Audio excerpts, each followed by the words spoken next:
never make it through that problem or circumstance, when he says you're not enough, when he tries to remind you of everything you did wrong or all the failed situations in your life, you gotta snatch that fool by the throat. Remind him who you are and whose you are. Put your foot on his neck. When I say run me around, I stand boldly and I look the enemy square in the eye and I tell him to run me everything he stole from me. Everything that God says is mine, run it back. My peace, my joy, love overflowing, wisdom, power, purpose, run it back. Run it back. Run it back. Run it back. Run it back. Run it back. Run it back. Run it back. Run it back. Run it back. Who you are. Run it back. Who you are. Run it back. Who you are. Run it back. Put your foot on his neck. Baby, listen. Sometimes the person I need to tell to run me my crown is me. Sometimes I'm the one that needs to be reminded of who I am. Sometimes I'm the one that needs to be reminded that I'm a child of the Most High King and I was already born fierce, foxy, and fine. I was born worthy. My daddy owns all of this. And it's time I act like it.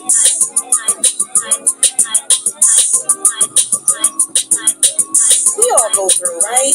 But in the spirit of sisterhood, I'm sharing my story transparently so that you don't have to tarry alone. Don't let the enemy make you believe that isolation is of God. He's a whole fool, sis. Healing happens in community, and sisterhood saved my life. Wow. It is a surreal moment right now. I am certainly fighting back the tears literally as we speak. But I promised I wasn't crying today. I said tomorrow, but not today. So, hello, everyone, all across Facebook, YouTube, Spotify, Apple Podcasts, wherever you might be tuning in from. I want to say hello and welcome to Run Me My Crown Radio. I am Dawania, aka Foxy's baby, and of course, I'll share a little bit more about who Foxy's baby is and why that's important to Run Me My Crown, the brand. But truly excited to be here today. Not sure what that noise is. Do you hear that noise, Tay? I do. Okay, it stopped, whatever it was. Well, of course, we already know the enemy mad. This is what he does. He's going to try, but we're not going to stop. We done dealt with enough of his shenanigans, but this isn't going to stop us. We're going to continue to push forward in Run Me My Crown style in true Foxy fashion. And so I am delighted to have with me my very first baby. See, this might be where I start crying. See, I done a little tear and try to bust up out of there. Don't start. Don't start. Listen, she knows, y'all. She knows her mama. But when I say it's a true privilege and an honor. When I decided to create Run Me My Crown, the brand, honestly, it wasn't even me. It was God. God gave me this vision a little over 4 years ago. And it was really just a matter of me sharing my story openly and transparently. And of course, I can't tell that story, though, without you, Tasia, being a huge part of, how this journey has transpired. And so I'm truly excited about, how that kind of comes together. And so, again, it's just an amazing feat to say, oh, my gosh, my first guest is my first baby. And in fact, Mr. Antoine said earlier, he said, oh my goodness, it's Foxy's baby's baby. The one and only. And so, of course, that's significant because when we talk about Foxy's baby, we talk about my first encounter with domestic violence was while in my mother's womb, my mother is Foxy. I called her the original Foxy Brown. I later shortened it to just Foxy before she passed away in May of 2009. And so when I began telling my story, and the ironic thing about that is she had told me that story many times. But you know how sometimes you just tuck away for safekeeping, if you will, you tuck away certain things and it doesn't come back to your remembrance until it's needed. And so when I actually went about some years after, matter of fact, it wasn't even years, it's probably some months after my mother passed away, is when God revealed to me the idea of Foxy's baby. And the fact that it really was my position not just to encounter that domestic violence and that trauma, but it was my position that it was time for me to break that generational curse so that my children wouldn't have to encounter it. And so even today, still breaking that curse, still, having to go through the motions, if you will, of what that healing looks like and how to keep it broken so that it doesn't transfer to my children. And so fast forward to being pregnant with you in the womb. I then encountered domestic violence again while you were in the womb. And so the reality is, we were like on pace, if you will, to, just repeat the cycle. That's what the enemy would have liked to have happen, is for us to just complete that complete that cycle, and to keep going around and around, for it to for then you to end up doing the same thing with your future children. And so fast forward though, recognizing like, no, we're not finna do that. That's not how this is gonna go down. And so I'm thankful for you being the one. I remember back in 2010, after I experienced domestic violence, and I remember lying to you. You remember that? I told you that I fell. I told you that I fell down the steps. And that wasn't hard to believe because you know your mama. I'm clumsy as all get out. I fall often. In fact, you've said to me, Mom, you've been falling all my life. And you have. And You so I remember back in 2010, after, that particular situation, being assaulted by the man I was then engaged to, having my face scarred and hair torn from my head. I remember lying to you and saying, oh, I just fell. And I'm pretty sure you could tell your take, your perspective, but looking back, you probably didn't believe it. It was sort of believable because your mother is clumsy, but at the end of the day, it's likely that just knowing me, nah, you ain't fall like that. Wait a minute. I ain't never seen you fall like that. But the reason I bring that up is because it's key, because I remember you would have been about 14 or so. And I remember when I did finally tell you, because I realized that in order for me to heal, I had to first be honest.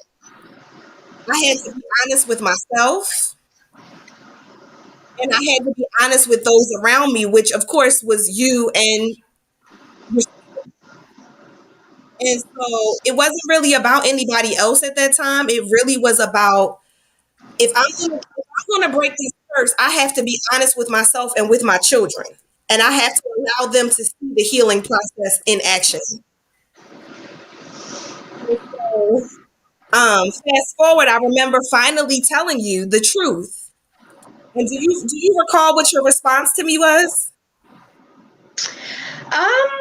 So from the way I recall it, obviously this was a long time ago. I was, we said what, about 13, 14-ish. Yeah. I just remember just being like, okay, this is not okay. Right. Like I remember that was just like the main thing for me, was like, this is just not okay. Mm-hmm. Like, imagine if this were me. Imagine if I were telling you this story. What would be the response that I would be receiving? And so that was definitely, my initial response was like, if it wouldn't be okay for me, if in your eyes it wouldn't be okay to hear that story from me, it shouldn't be okay to hear that story coming, from yourself either. Right. And that's the ironic thing, I think, is, one of the, what's the word I'm looking for? Kind of the static, if you will, when it comes to a lot of stories, when it comes to domestic violence, you hear women saying, this was what I experienced. And they never think that far out. They don't think about how it's actually affecting their children, They think, oh no, it's just affecting me. And the reality is that domestic violence affects the entire household. And it even extends past the household. And even when I think of, how, yes, my first encounter with domestic violence was in the womb, but I had many situations in between the womb and this particular time that we're talking about. So even thinking about the fact that one of the times that I was, assaulted was by someone I looked up to, someone I lived in the home with. I loved him. He was a role model to me, very much a father figure. I was 16 and he was almost 26. He was a grown man and he assaulted me. And for years, I was angry. And honestly, I couldn't even put into words why I was so angry. Because, and of course, you're now a social worker. Congratulations. Thank you. Out here changing the world. But when you think about, the individuals that you are out here to assist, there's so many pieces to their puzzle. There's so many, different situations that they've had to endure, different hurdles, trauma.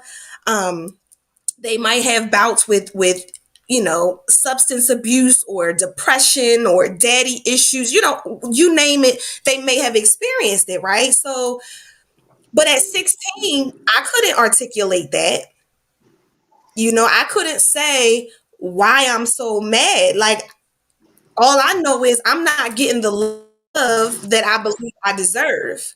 I'm not, there are no hugs, there are no I love yous, there are no now there was food and shelter. And that was my mother's way of saying she loved me, right? It was, well, I fed you today. That was, what she was taught was love. And so again, as this little child who unfortunately was I had the big hair. I looked just like my father, literally took his entire face. And so here I am, this little girl that reminds her every single day of the heartbreak that he dragged her through. So I was the constant reminder of the fact that, he was a drug addict himself, a constant reminder that he assaulted her repeatedly, a constant reminder that he had children outside the marriage, that he stole money from her, all types of things. And of course, it's part of the story, right? And so this fast forwarding, it's like, whoa, all of these pieces come into play. And I'm like, how does that affect me as a human being first? But then as the child, the product of these two individuals, where my father was, of course, absent. My mother was there, but she resented me. So it's like,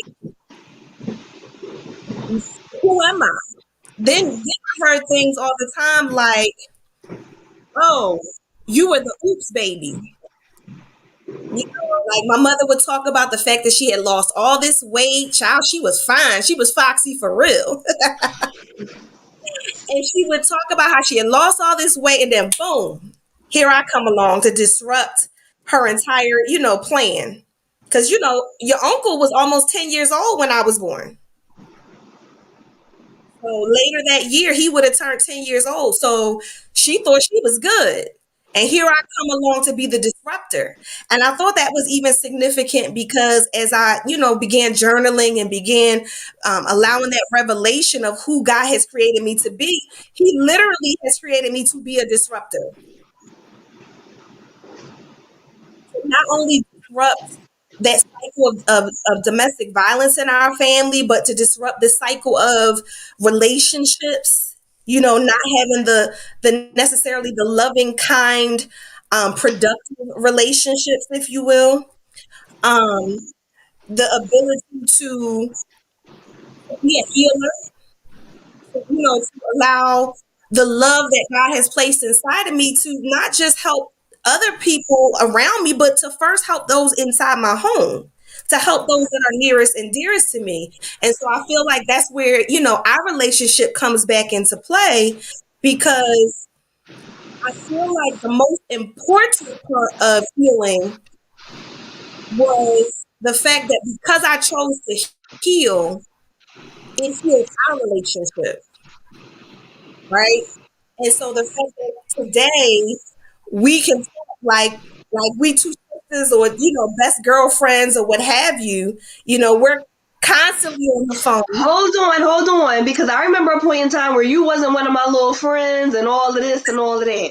So, I Right, mean, I wasn't Boo Boo the Fool. Definitely wasn't Boo Boo the Fool, and I definitely wasn't one of your little friends. But of course, fast forward to now, you being 25 and I'm 21. I mean, now we're at an age where the dynamic has changed, right? And so, I'm just grateful for that, because just like the enemy expected, for you to repeat the cycle, right? For you to be another Foxy's baby, if you will, to have experienced that domestic violence in the womb, and then you to repeat that cycle with your family. He also expected that the relationship that I would have with you would be the same relationship that I had with my mother. And it took for me to begin the healing process to recognize that if I didn't make a change, that there was going to be no change in our relationship. It was just going to be more of the same. And so I'm grateful for that, because, it wasn't always peachy keen. Of course, some people know, I've shared just tidbits, and we can go into more detail since, we have some time. But in 2004, I made the decision to move to Maryland. I didn't know at that time, but it was God leading me to Maryland. I just thought in my heart and in my mind, I wanted better for my children. And I believe that better was in Maryland. And so I made the decision to move. I remember looking at all the resources. I didn't even know it. Like, I knew a few people here, but not enough to say, oh, I'm going because of, oh yeah, I know this person, that person, we good. It literally was all God. I got a job. I got a place to stay, but it wasn't enough. Like, I had to get there, get my feet wet, figure it out before I could bring you and your sister here. And so I spoke with my mother, and she graciously, said that she would keep y'all, right? And fast forward, I moved February 15th of 2004, and every weekend I would come home. So every weekend for months I would come home.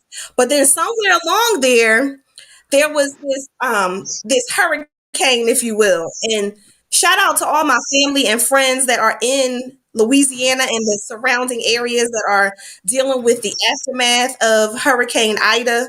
Definitely praying for each of you. I love y'all. Let us know if you do indeed need something, how we can support you. Um, but there was a hurricane literally in my life. And here I'm thinking, ain't no way this is gonna go down like this. This isn't how this is supposed to go. My children are coming to Maryland with me. And then suddenly, bam, I'm hit with a custody battle for the child that I have been rearing and literally for most of that 9 years been taken care of by myself. And I don't remember all the details, but I do remember that because someone lied, ultimately your father was granted um, full physical custody. And that broke my heart, because I'm like, hold up, this is my child. Now, granted, we know it takes two to make a baby, but no, this was my baby that I labored for 27 hours. You know the story. And so it broke my heart, because I'm like, I don't understand how this is supposed to transpire. Like, how am I? And honestly, I didn't think about the full gamut. I only was really thinking about me, if I can be brutally honest at this time. I was thinking about the heartbreak that I was experiencing. I was thinking about how could they do this to me? You know, how is my child going to become, the best citizen and the best she can be without me being there full fledged, right? And so in my mind, I couldn't fathom how that could be. And honestly, I took for granted that most people think, oh, moms, they always get custody. Unless, you're a drug addict or, you've been beating the kids or something like that, they always gonna get custody. And I took that for granted. And the reality is that's absolutely not the truth. Um, but someone lied and said that I abandoned my children, and the judge believed them. And so a long time, because I was saved then, but I wasn't quite walking with the Lord. So I was still ready to fight at the drop of a dime. And I remember just wanting to fight every time I came to Philadelphia, which of course, is our home. I wanted to fight certain people on site at any given moment. I was literally like a ticking time bomb. Thank goodness for the grace and mercy of the Lord. I never went off, but I wanted to. I wanted to bad. And it wasn't until here recently that I even realized like how the enemy was working even then, in an attempt to separate us. Because, and I know for a surety now that there's a plan and purpose that even God has for you and I to come together and to launch some things, to break some additional generational curses, to continue to grow and set a legacy in place. But if not coming to a place of wow, the enemy really, he attempted to really get in there and drive a wedge between us. You know what I mean? I'm talking about people telling me I can't do my daughter's hair. Excuse me. What you mean? If I see my child and her hair needs to be done, I'm gonna do her hair. That's it, and that's all. But at that time, again, I didn't understand that was just a ploy of the enemy. Now, the blessing is, of course, since then, your father has since apologized to me. We have no bad blood. We good. Of course, as you can tell the world, we show up for you. We're amicable. He just got married. Congratulations, Al. But when you think of all of that, and of course, you can tell the story from your perspective, what you may have experienced from, say, 9 years old up. What did you think? How did you feel? What was on your mind? I mean, for me, I was okay for the most part. I definitely felt like I had all of the pieces to my puzzle, if that makes any sense. Or more so, I didn't feel like I was missing anything because, as you can, speak on, we, it actually was an opportunity for us to grow, in our relationship together and what that looked like, that journey. And so I think if anything, that could have acted like a catalyst, just for, the relationship that we have since cultivated. But for me, growing up, I felt like I had all the pieces to my puzzle, especially, Graham's here, other family members and stuff like that. I was still able to see you all the time. Right. And, so for me, it was like, this is good, again, especially because we were able to, have the opportunity to strengthen our relationship, which I can't really speak on what, would have happened here or what would have happened there. But to me, I think it definitely made our relationship stronger in a way that it wasn't prior to, Right. all of those different incidents. And so, just with that being said, I felt like, for me, it was beneficial.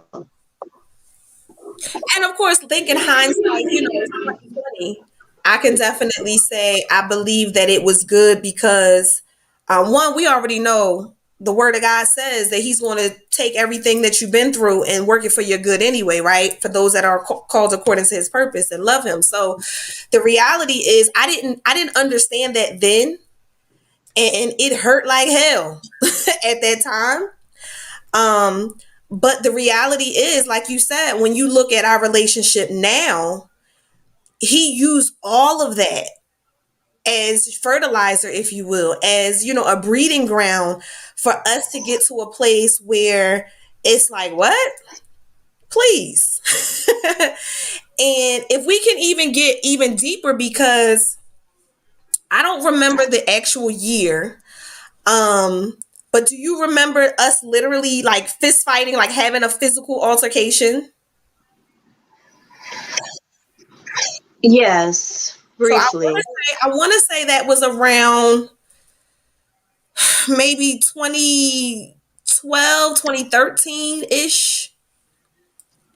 I want to say maybe 11, maybe even, I don't know, maybe I don't 2010, know. I know 2011. you were probably around 15ish. I want to say somewhere.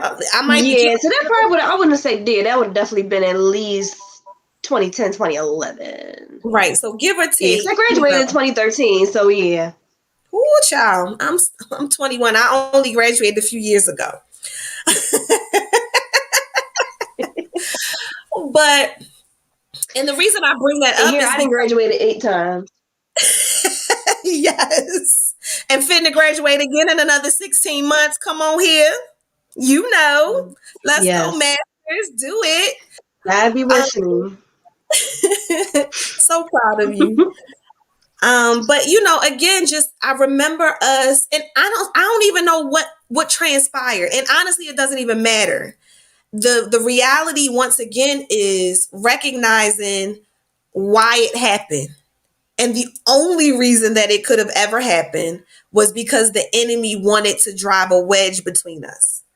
He knew the power and the purpose that God was putting, us together for a reason.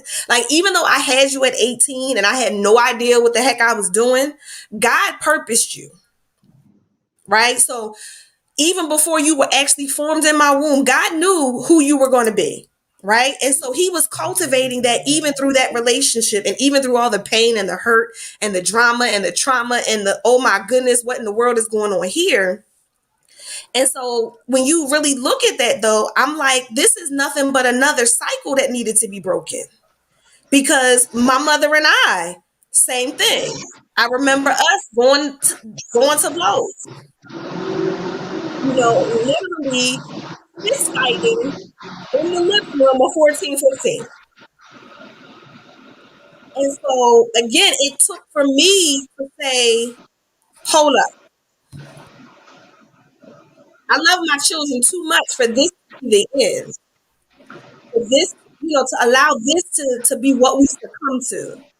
Like, the devil is a whole fat stinking liar. No, we not. We not doing this. And It's actually quite interesting to see, how you talk about breaking cycles.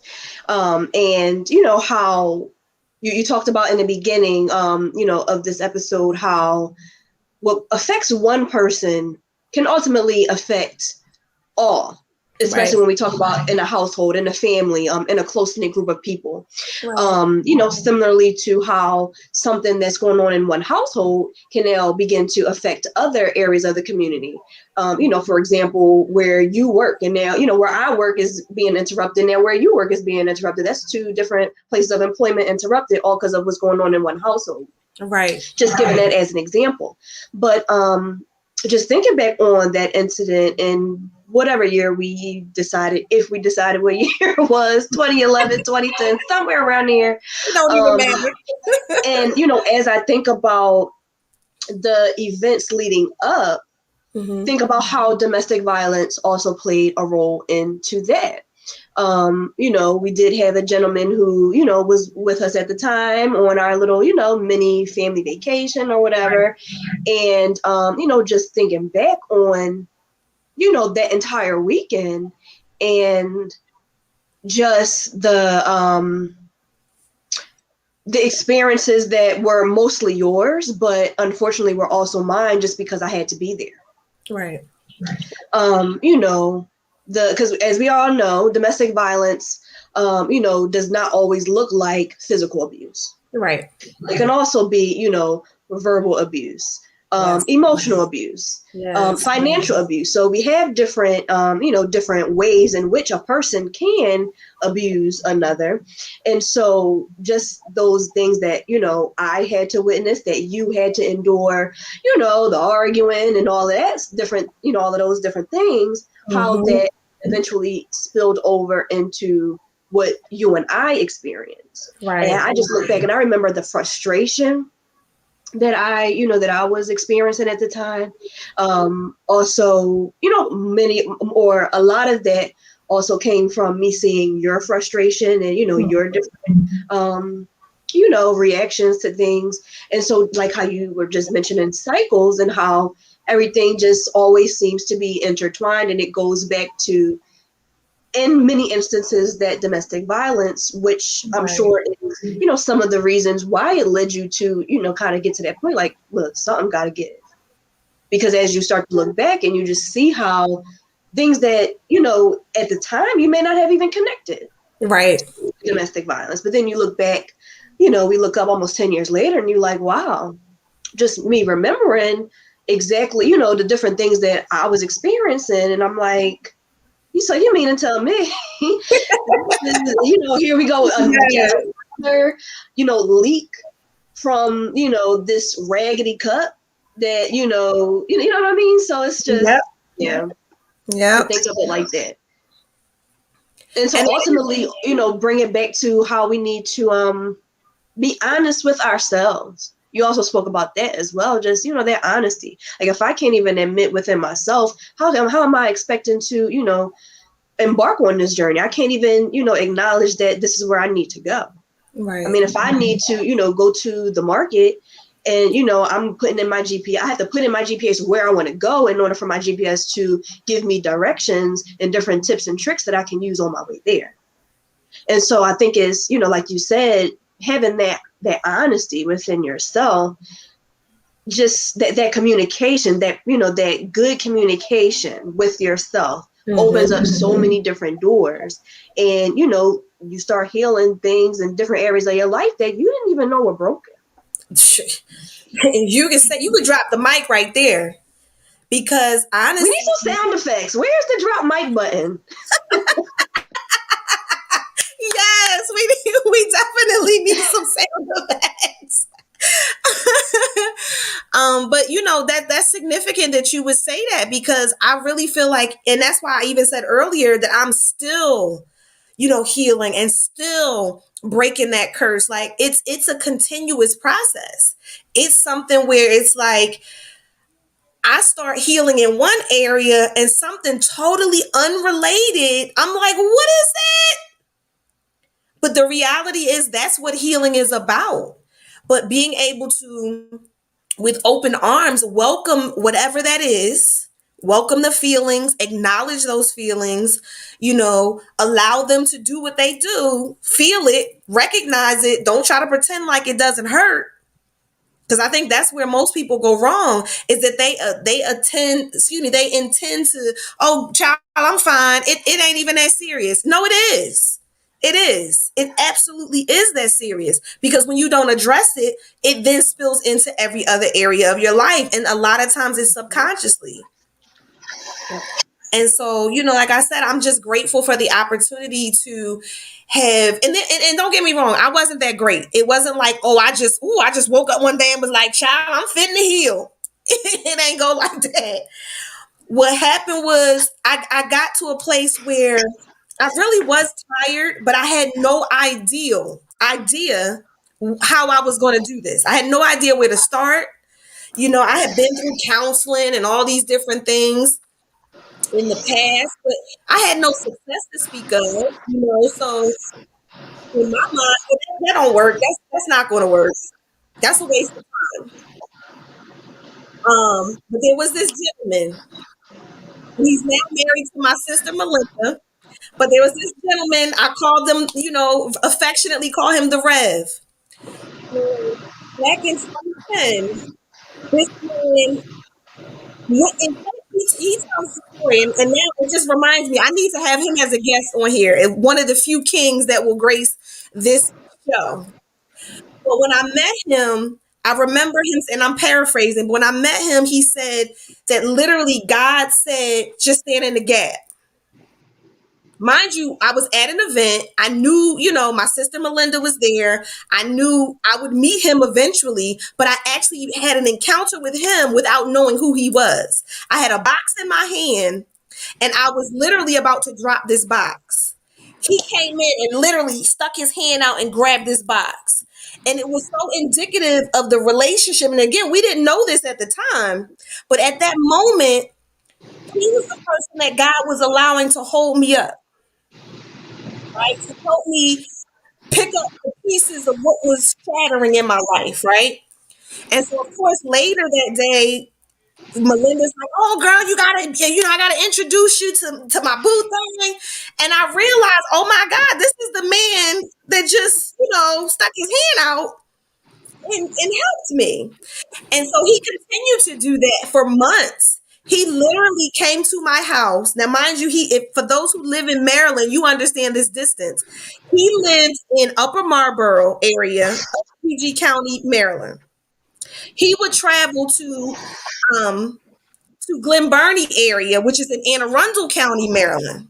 He would travel twice a week, every Tuesday and Thursday for me, all because God set him on assignment to help me heal. And in that healing process, he helped me to uncover, so many different traumas that I had tucked away for so long. Things like being molested at 7 by a woman, and then going through the motions of thinking I was a lesbian or gay because of those experiences, right? He helped me to uncover, the hurt and the anguish that I was still feeling, even though my mother was dead and gone. She had been gone about a year when I met him. Although she was dead and gone, I was still festering in the resentment that she showed towards me. And I was still festering in the abandonment from my father, him not being a part of my life. And although at this time, he was now semi a part of my life, because when my mom passed in 2009, I hadn't seen him in 25 years. No, I lied. 20 years. It wasn't 25, it was 20 years. So if you can imagine me going from a 12-year-old little girl in 1989 to now a 32-year-old grown woman with 2 children of her own in 2009, seeing my father for the very first time, wondering if I'm going to even know what he looks like, because I hadn't seen him in so long.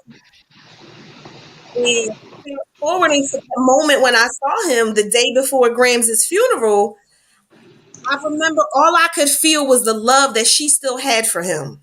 And that blew my mind. Because I remember telling her so many times, like, how can you love a man that just went upside your head, had kids on you, has stole your settlement money, they were supposed to buy a house, and come to find out he done smoked for money. So, we could go on and on with the laundry list of things, right? But one thing she always said to me was, Dawania, you have to learn to forgive. And of course, I heard her, but I wasn't really listening, if that makes sense. I heard what she said, but I definitely wasn't taking it to heart. I really wasn't paying it no mind. I really wasn't, allow it to really make any waves. I wasn't trying to hear that for real. But it wasn't until she passed away, and now my world is shattered once again, trying to figure out, how in the world am I supposed to move on? How in the world am I supposed to, to get through this? And so, fast forwarding, thinking of that very moment and realizing that in that moment I was able to forgive him. I was able to forgive him. And again, it wasn't for him, it was for me. Me being able to say, I forgive you, and to be able to move forward and actually cultivate a relationship with him from that time, from 2009 up until he passed away in 2018. You know, and I just thank God even for that, because I saw how God used me in his life during. There were times he would call me and he would want to pray. And I'm like, me? Not the wretch. Not the one who can't get it right. Like you calling me for prayer? And that's why I really say God got jokes. God got some serious jokes. Um, But I would pray with him. I would, of course, encourage him. I would also be that one to snatch his collar, and because I was always the collar snatcher. um, but I now do that in love versus just wanting to snatch collars just for the heck of it. But the beauty of all of that is it set me on track to be able to not only heal the hole that was in my heart, but then to transfer that healing to you and Asia. Like I even look at how when we get together, the love and joy and the laughter, and like that's what family is really about.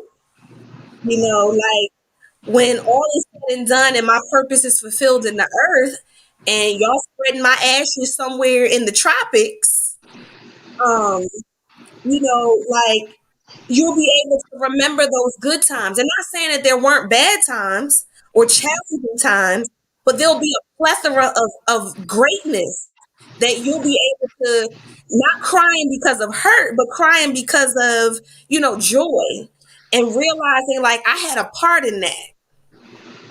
That's really what it's about. And so, I don't know why the devil keep trying with this noise in the audio, but I'm just grateful. I'm just truly, truly grateful for who you are, as a human, as a woman. So, hold on. What Let me you shake this up a little bit, just because it's something that you mentioned, something that you touched on. So you actually spoke about forgiveness, right? Mm-hmm. And the importance of forgiveness. But one thing I thought about as you began to tell a little bit more about the different things that affected you as you started to look back. You like you said, this would have been a year after Grams had passed. Right. When you were working closely with the Rev, right? Right. And so you talked about how he helped you uncover some of those issues within yourself. Like, for example, the resentment that you experienced from Grams, right? Right. But then you also spoke about how she would talk to you about the importance of forgiveness. Right.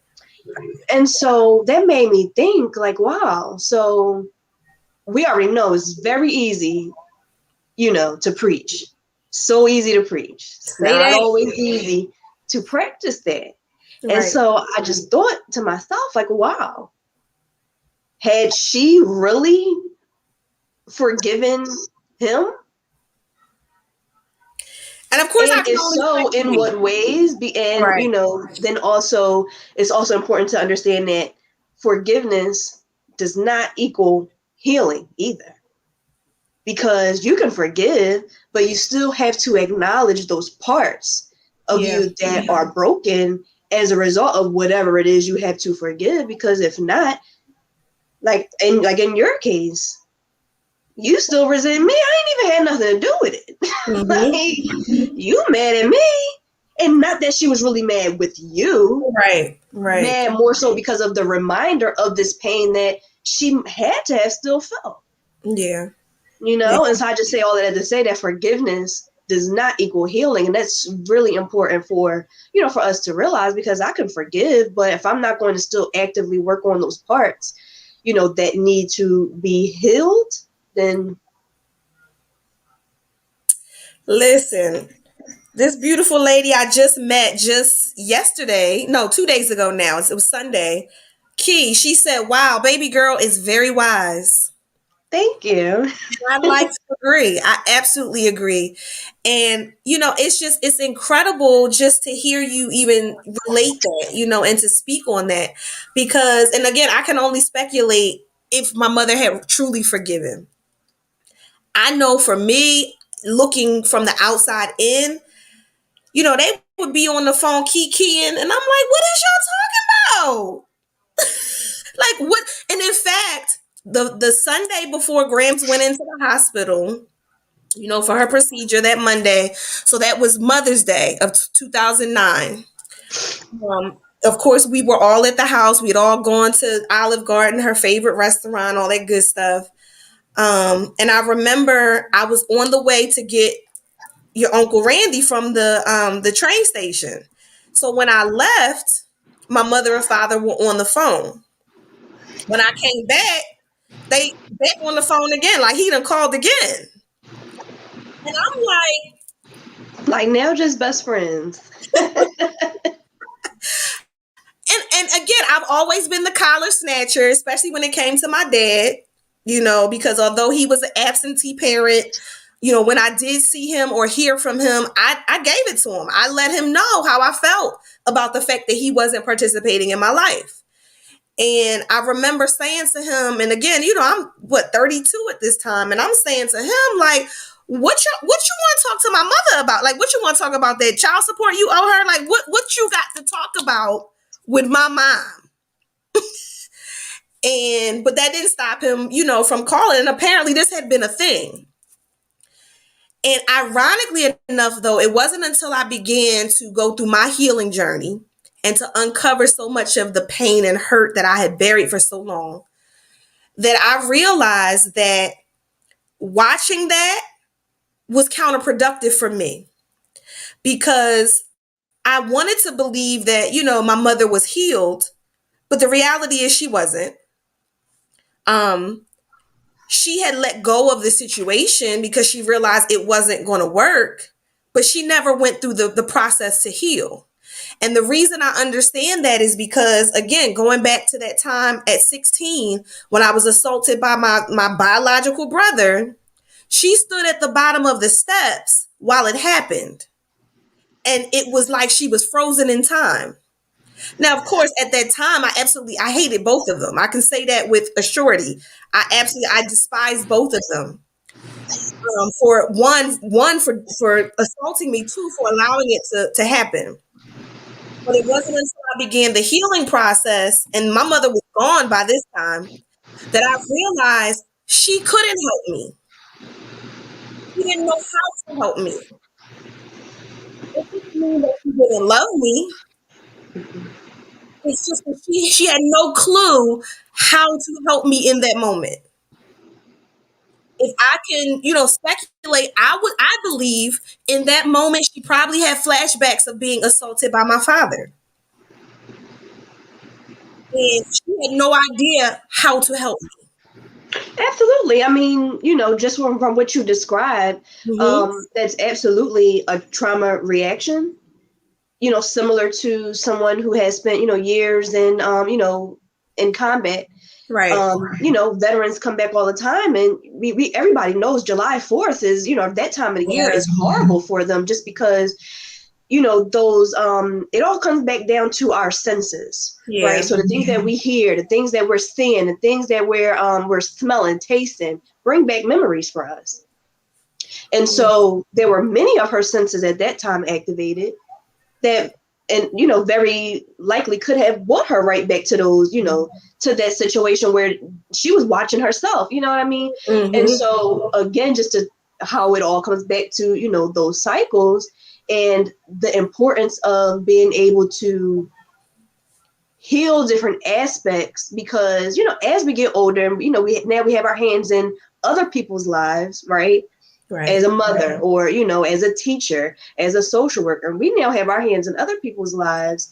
And, what's the impact? Absolutely. I 100% agree. 100% agree. And so, of course, now that I'm embarking upon this healing journey, and I'm starting to uncover all of these challenges. And I'm like, whoa. And of course, again, my mother at this time, she's no longer here. Now, the beauty is that before she left, we were able to get it right. You know, I was able to forgive her. We were able to, to be in constant communication. Like we talked, maybe not as much as you and I talk, but we did. In fact, she used to wake me at one point. She woke me up every morning, and like I looked forward to that. And you know how much I hate to get up in the morning. But I absolutely look forward to hearing my mother's voice in the morning every day. And she was probably the only person that could call me while I was at work, and I would drop everything, to answer that call. But it's for me to go through, all of that hurt and trauma to then get to that place of saying, wow, okay, now we're focused on this one thing. And next thing you know, that one thing ended up taking a turn, and it's like 20 other things. And you like, okay, I thought it was just, abuse. I thought it was just domestic violence. Well, no. Now you uncover the fact that it's daddy issues, these are the things that led to multiple failed relationships, multiple divorces, just the anger, not knowing how to deal with certain situations, not understanding how to communicate. Because I think that's a huge thing, especially in our community, is that growing up, many of us, we didn't get a say so. We didn't get an opportunity to voice how we feel about a thing, or, that we're displeased with a thing. You couldn't say to my mother, oh, no, I don't want that. You ain't going to eat it and like it, and so there was no communication. It was do what I said do because I said do it. There's no explanation. There's no, there's no additional information. There's nothing you saying, well, the reason why I want you to do this is because if you don't do this, this is what could happen. Being able to have those real life conversations, we didn't do that. So when you get into confrontation out in the real world, or especially in a grown relationship, romantic relationship, and you stuck, you like, I don't even know how to respond to this. I don't know how to speak up for myself. I don't know how to say that is displeasing to me. I don't know how to say no. I don't like that. Because I never got to say so before. What makes me think I'm going to get a say so now? And so, it's a lot of things that you begin to uncover, and you start realizing, like, whoa, wait a minute. And I think it's just significant that the healing process, I had to learn how to heal out loud so that you could see what the healing looked like. Right? So that you could, because again, going back to my mother, yeah, she left him alone, but has she really left him alone? She was still entertaining the conversations. She was still kikiing on the phone. But there still was that level of connection where she hadn't broke it off. And there really was no reason for them to be talking. We 32 and 42 years old. What y'all need to talk about? And well, for me, I realized, I said, in order for the curse to truly be broken, so that you as well as your sister didn't have to go through this, y'all had to see me go through the hurt and pain. Y'all had to see what it looks like, in an attempt to get to the other side. And of course, over the years, we've had many, many just real and raw conversations about anything, right? And you can tell the world, I've always told you and your sister, I prefer you to come to me first. Tell me whatever it is. I don't care what it is. Talk to me about what you're going through so that I can help you. Because the only way I can help you is if I know what's going on. The worst thing you can do is lie to me, right? Now, of course, you took that to a whole nother level. Y'all, when I tell you this baby would tell me everything, and I'd be like, oh my God, wait a minute, I wasn't ready. I thought I was ready, but I wasn't ready. But it forced me to get ready. And I truly appreciate that in you, that you've always been that type of person where it was okay. I'm just say whatever it is, whether you thought it was good, bad, ugly, if it was something that was going to hurt my feelings, if it was something that was going to, make me get weak at the knees, whatever the case may be. You've always been that one in my life that mirrored my transparency and mirrored my honesty. Um, But of course, even that growing up, I was always treated like that was a bad thing. And it absolutely isn't. And who would think that today I have a platform where truth and transparency is the norm? So I'm just grateful for how it all has played out. Of course, we are actually up against the hour. I can't believe this hour has gone so fast. I know. Listen. I feel And I like still have some things to touch on. Don't tell me we need a part 2 we already. gonna have to do a part 2. You took the words right out of my mouth. We're gonna have to come back next Tuesday, 8 p.m. Eastern Standard Time, right here on Facebook and YouTube. Live streaming, but we'll also be on all of the podcast platforms. So you name it, Spotify, Apple Podcasts, you name it, we're gonna be on all of them. But again, just have an opportunity to share from a place of healing, share from a place of just love, and letting people see what true healing looks like. And understand that it's not just enough just for us, it's enough out here for everyone. If you truly want to be healed, if you truly want different for yourself and for those around you, do the work. It definitely can. Listen, it's truth. It happens. It's And real. it ain't easy. It surely ain't easy. Absolutely. But yeah, just I can't even thank you enough, because this has allowed